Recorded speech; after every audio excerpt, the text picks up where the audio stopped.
السلام عليكم. معانا اليوم فنان شعبي معروف، لكن القصة اللي غادي يهدر لينا عليها عمرها ما تذكرات من قبل. قصة أغرب من الخيال. مرحبا بيك.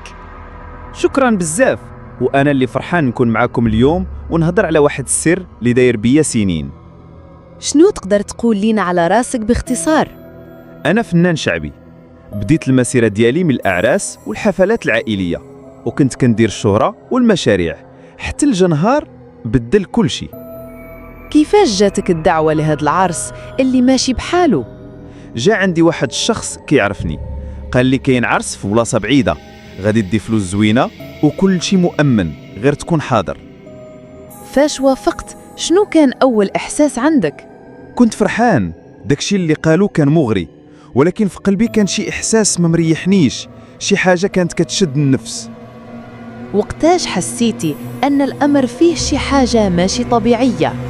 فاش وصلت المكان كان في الغابة، الزينة غريبة، الناس صامتين، وحتى الضحك ديالهم كان بارد ماشي بحال البشر.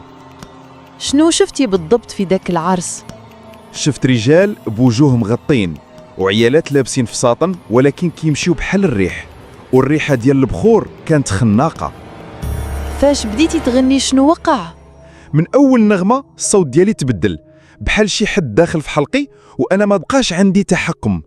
الكلمة اللي كنحاول نهضرها كتخرج بواحد أخرى.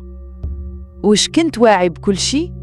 كنت كنشوف وكنسمع، ولكن جسمي ماشي ديالي، بحال شي فيلم وأنا الممثل فيه بلا إرادة. شحال دامت الحفلة؟ الساعات ما كنتش كنعرفها، ولكن داكشي بان لي طويل بزاف، ومن اللي سالات طفيت. شكون فاقك من بعد؟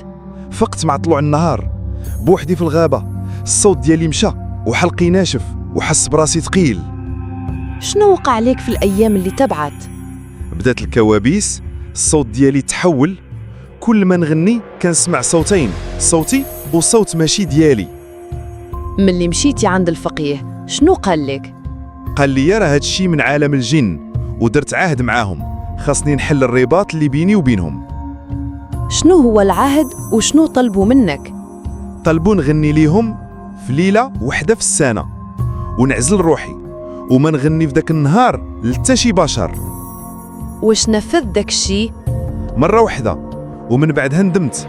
داك الشي دار فيا شحال من حاجة، خسرت صحتي وصوتي وكرامتي. وش كان ممكن تخرج من هاد الشي بسهولة؟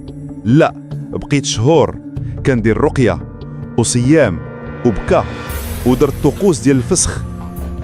وش ندمت؟ ندمت، ولكن خديت العبرة. الشهرة ما تستاهلش تبيع روحك على ودها. شنو رسالتك لأي مغني أو فنان باغي الشهرة السريعة؟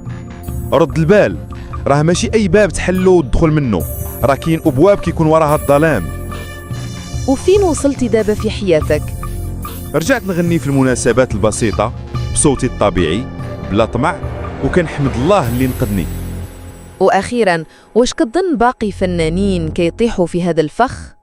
أكيد كاينين بزاف، ولكن ما كيهدروش، حيت العار والسكوت أقوى من الاعتراف.